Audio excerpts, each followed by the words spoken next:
C'est dans cet esprit de discussion d'égal à égal que nous avons invité Roland Bacri, le petit poète du Canard enchaîné, né à Bab el-Oued, à venir évoquer la responsabilité de sa famille, les Bacri, dans ce coup d'éventail qui servit de prétexte à la conquête. Roland Bacri, voulez-vous que nous discutions un peu de cette période de la vie de votre famille à Alger? C'est votre histoire, c'est l'histoire de France, d'Algérie et de l'histoire de ma famille.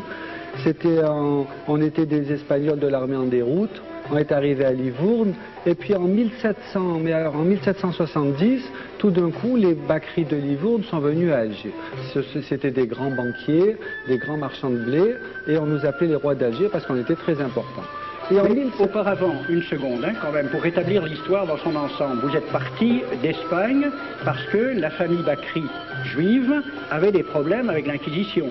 Ben oui, parce que tous les juifs de l'époque, ou on devenait catholique, et ma mère, elle n'aurait jamais accepté, ou alors on restait juif, mais on foutait le camp. Alors on est allé à Livourne. Mais avant, vous viviez, c'est pour rétablir un certain point d'histoire comme ça, avant vous viviez très bien avec les musulmans en Espagne. Ah, de toute façon, Bacri, même à Alger, on nous appelait les Ben Sarot. Je ne sais pas ce que ça veut dire en arabe, mais nous, des Bacri, ça existe aussi en arabe, quoi. Moi, je suis un judéo-arabe. Je ne sais pas ce que ça veut dire, mais enfin, moitié juif, moitié arabe, et maintenant moitié français. On est trois moitiés.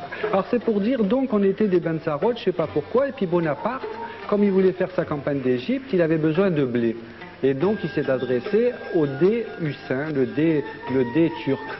Et il a dit qu'il voulait acheter pour 14 millions de francs or de blé pour que Bonaparte puisse aller à la campagne d'Égypte. Bon. Auparavant donc, rétablissons aussi un point d'histoire, l'Algérie n'était pas une région tellement déserte et sauvage, puisqu'elle pouvait se permettre de vendre des quantités assez considérables de blé à la France. C'est terrible. Le dé hussin n'arrivait pas à récupérer 14 millions de francs or. La France devait de l'argent au dé d'Alger. C'est ça. Et au Bacri, bien sûr, puisque nous, on était les mandataires. Alors, M. Roland Bacri, c'est Bacri qui a obtenu les créances et qui est parti les présenter en France dans l'espoir de se faire payer par le gouvernement français les dettes datant de cette commande faite par Bonaparte en 1795. En 1795 et qui, en 1827, n'est toujours pas payé. Toujours pas. Alors donc le consul de France reçoit mission d'aller voir le dé, ou c'est le dé qui lui demande de venir le voir? Non, c'est pareil, sur un bourricot, et il monte les petites rues de la Casbah avec des poternes, des lanternes, enfin tout ce que vous connaissez la Casbah d'Alger. Hein, et il arrive au palais qu'on a appelé par la suite le palais de l'Éventail. Vous connaissez, dans la Casbah, il y a le palais de l'Éventail, du coup d'Éventail.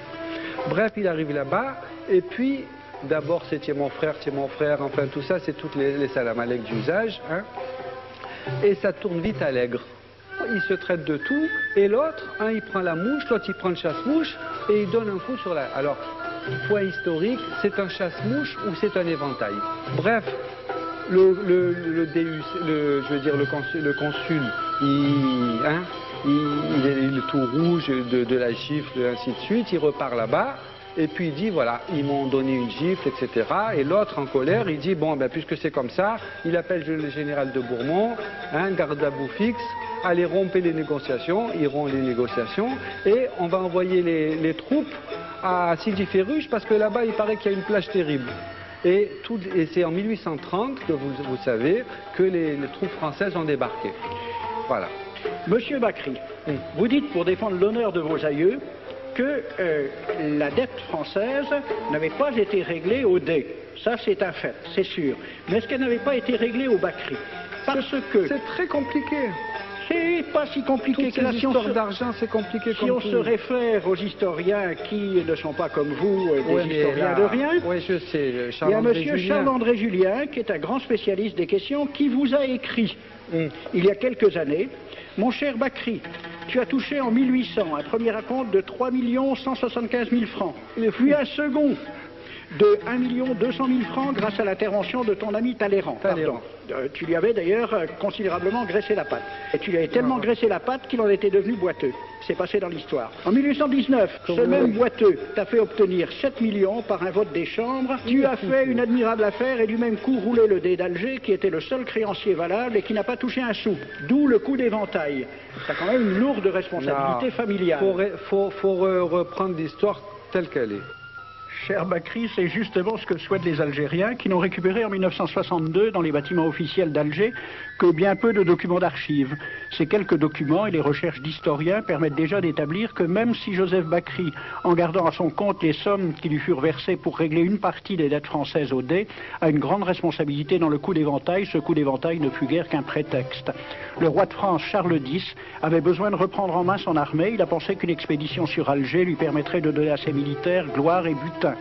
Quant aux tenants du capitalisme naissant, leur théoricien Sismondi écrivait dès mai 1830 « Ce royaume d'Alger ne sera pas seulement une conquête, ce sera une colonie, ce sera un pays neuf sur lequel le surplus de la population et de l'activité française pourra se répandre. » Voilà les véritables raisons de la conquête dont il faut aussi éclairer les méthodes.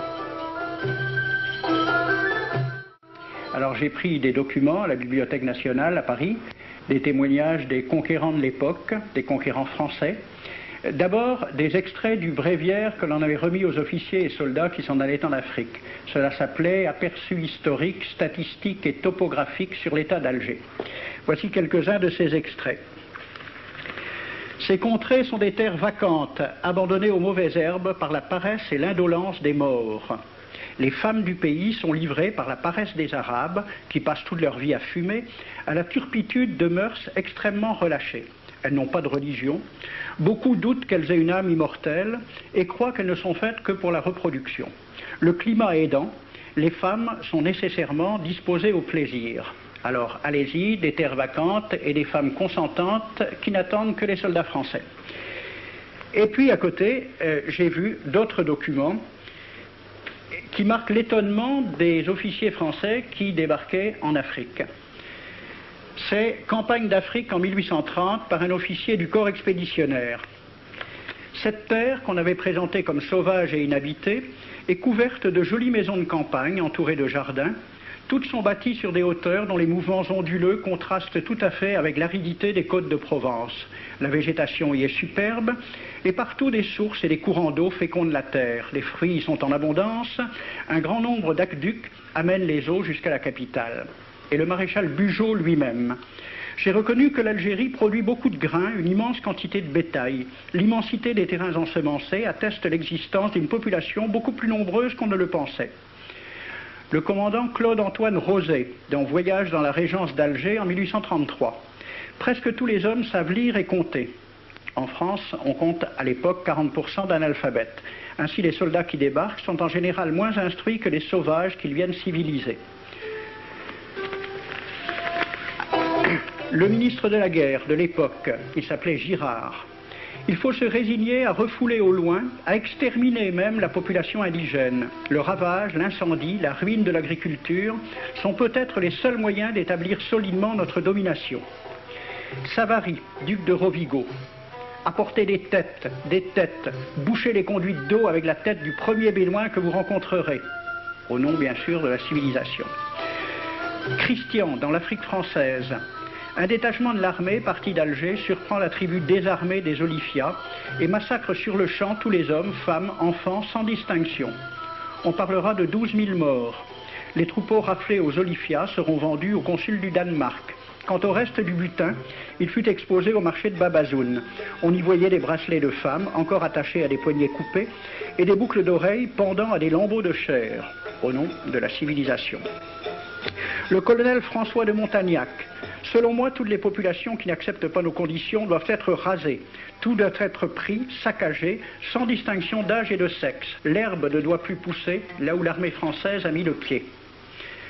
Saint-Arnaud, il était commandant et c'était aussi un mari très attentionné. Il écrit à sa femme « Chère Louise, je suis bivouaqué par une chaleur de 40 degrés au milieu de 20 villages superbes qui ne se sont jamais bien soumis.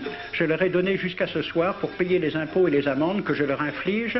S'ils ne s'exécutent pas, j'enverrai 3 colonnes brûler tout. » En juin 1845, la tribu des Ouled Riha, chassée de ses douars par les détachements incendiaires du colonel Pélissier, se réfugie dans des grottes de montagne.